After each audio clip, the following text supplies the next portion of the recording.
James, first of all, let's start with the challenges for the students. What are we seeing? Yeah, I mean, I think it's really tough. We're in a really unprecedented time right now. Kids and really, it's not just the kids, the families, the parents. They're having to adjust to learning online.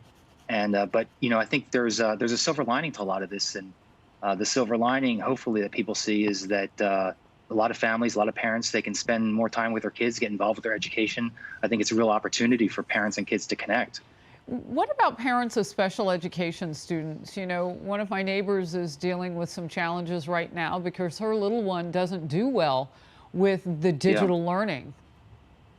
It's hard, and the reality is that online or digital learning, it's not for everybody. In special education, kids, they have some special needs that sometimes you can't really address appropriately in an online learning environment. And so right now, I think a lot of school districts are trying to deal with how do they handle those situations, and I don't think we've really worked through that yet.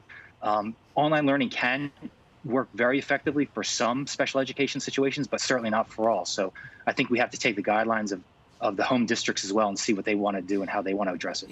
James, I'm curious about the psychological component for little ones when we tell them it's only going to be for a period of time. But when you see what Kansas did for K through 12 for the rest of the academic Yeah, year, sure. and some talk of the word indefinite, I've had to teach my 10-year-old really what that means. That has an impact. What is it? Well, listen, we're living in a different world. It's going to impact all of us psychologically in some way, shape, or form. I think a lot of us are getting cabin fever just by not being able to go into the office as well. I think for kids specifically, they need structure. And in order for them to get through their day, they need to have a set of structures. So I think I really encourage parents to set up a structure. That's what the schools do. They have first period, then they go to second period, and then recess or whatever. Giving kids that sense of structure, I think, is really important. But also taking advantage of the tools that are available out there. K-12, we've got a bunch of online tools and resources that people can use to help in this situation. We're going to be rolling out some free online resources here in the next week, reading tools.